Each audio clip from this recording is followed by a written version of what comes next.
Late one evening, Daniel was winding down in the living room. Laptop still open on the coffee table. TV humming quietly in the background. A half-empty mug slowly cooling beside him. The kind of end-of-day silence that doesn't feel empty. Just paused. He shifts slightly on the couch, adjusts his shoulder, scrolls once on his phone without really reading anything.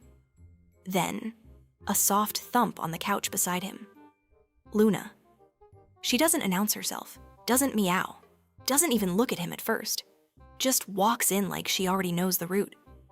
Step, pause, step again. She crosses over his legs, slows down, and stops right on his lap. But she doesn't settle. Not yet. Instead, she lowers one paw and places it lightly on his wrist. Not playful, not demanding, just there, like she's checking pressure, or timing, or something only she understands. Daniel glances down, half confused, half amused. "Okay, what are you doing?" he mutters under his breath. He starts petting her anyway. Slowly at first. One stroke, then another. And for a second, nothing seems unusual. Luna stays still. Too still. No purring change, no movement. Just watching. Then it shifts. A tiny pause in her body. Her ears rotate slightly sideways. Her tail gives one slow flick against his leg. And in that same instant, she freezes completely. Not moving, not blinking, just locked in place like something just changed in the air. Daniel hesitates, still petting. Then, Luna snaps her head to the side, a sharp bite on his finger. Quick, precise. And immediately after, she jumps off the couch, walks across the armrest, drops to the floor, and casually walks away like nothing ever happened. No panic, no lingering emotion. Just gone. Daniel sits there for a second, staring at his hand like it just betrayed him. Because here's the strange part. A minute earlier, she had been purring. Slow, calm, relaxed, same couch, same person, same moment. So what changed? And why did it feel like she wasn't reacting to now, but something else entirely? Something stored, something remembered. Because cats don't just live in the present. They carry memory inside it. And if you've ever thought your cat forgets things quickly, or just moves on instantly, this is where that idea quietly starts to fall apart. 1. Emotional memory lasts the longest. Let's go back to Luna. That bite didn't come out of nowhere. It didn't come from anger either. It came from recognition. Not of the moment, but of a pattern. Because for cats, touch is not just affection. It is information. Pressure, speed, repetition, timing. All of it gets stored. So when Daniel kept petting her past a certain point, Luna wasn't thinking, "This feels nice." She was thinking something more like, "This feels familiar, and I don't trust what usually happens next." Here's the part most people miss. Cats don't need repetition to remember something.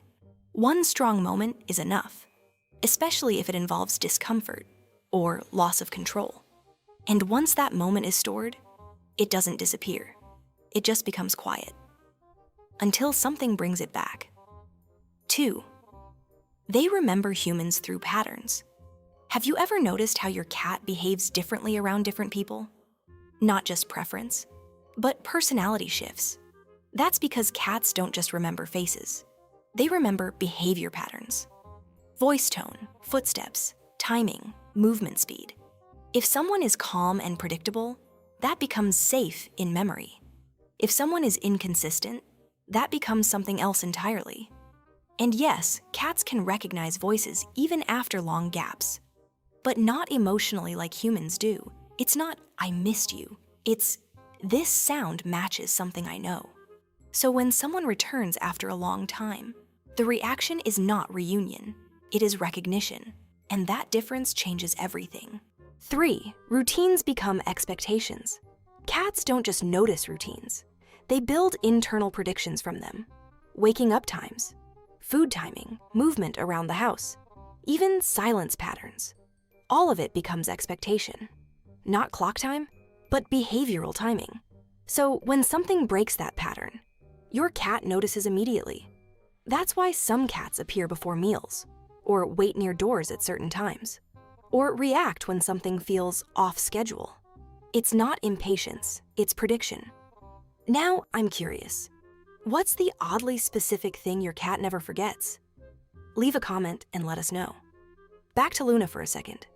If petting usually follows a predictable rhythm, then even small changes in pressure or timing become meaningful signals. Not dramatic, just noticeable. And that leads into something most people overlook completely. 4.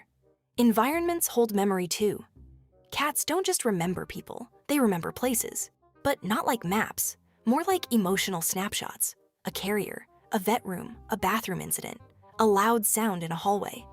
These don't get stored as simple events. They get stored as emotional associations. So later, even the sight or sound of something similar can trigger a reaction instantly. That's why some cats avoid carriers, why some avoid certain rooms, why some react before anything even happens. From the outside, it looks like overreaction. But internally, it is recall, a memory turning back on. And Luna's reaction fits that system too. Because sometimes, the trigger is not obvious at all. It is pattern-based, not event-based. 5. Cats classify humans into roles. Cats don't just recognize people, they categorize them. Feeder, player, safe presence, unpredictable presence. And those categories stick. So even when behavior changes later, the earlier classification still influences response. That's why one person gets constant attention, another gets distance, and another gets selective interaction. It is not random, it is memory organization. Luna isn't just reacting to Daniel in the present. She is reacting to how his behavior fits into her stored version of him. And that brings us to one of the strongest memory anchors in cats: control. 6. Control is the strongest memory trigger. One of the most powerful memory signals for cats is control. Can I leave if I want? Can I stop this interaction? Do I feel free or trapped? These moments get stored deeply because they define safety. So when interactions repeatedly cross a threshold, the memory becomes structured around that feeling. This usually goes too far, and the reaction becomes faster over time. Less warning, more immediate response. Not emotion, not mood. Memory threshold recognition. And that brings us back to the beginning. Daniel on the couch. Laptop open, room quiet. Luna sitting calmly beside him. Everything seemed normal, until it wasn't. But now the moment looks different. Because Luna wasn't reacting randomly. She wasn't changing her mind mid-interaction. She was responding to something already stored. A pattern of touch, timing, and control reaching its limit. And when that threshold was crossed, the reaction came instantly. So the strange part isn't that cats remember things forever. It's that they remember quietly, until the present matches the past closely enough to bring it back. And then it all happens at once. All right, I have to go. I just saw my cat testing gravity again. And I think I need to intervene before this turns into a cleanup situation. FurEver. Oh, I guess I'm cleaning up now.